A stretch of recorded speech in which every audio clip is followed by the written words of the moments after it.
बळ्ळारी नाला काँक्रिटीकरण करण्याचा जो प्रस्ताव सरकारला पाठवलेला आहे अनेक वर्षापासून प्रलंबित आहे.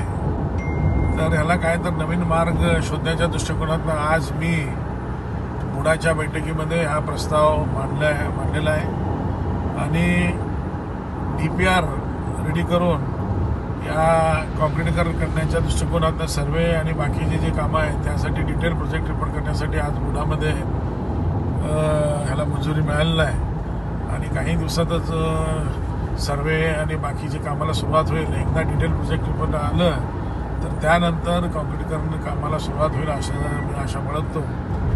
आणि या सर्वे करत असताना आणि इतर करताना शेतकरी जे बांधव आहेत त्यांचं सहकार पाहिजे आणि या भागातील शेतकऱ्यांना संपर्क करून त्यांना विश्वासात घेऊनच हे काम करण्यात येईल.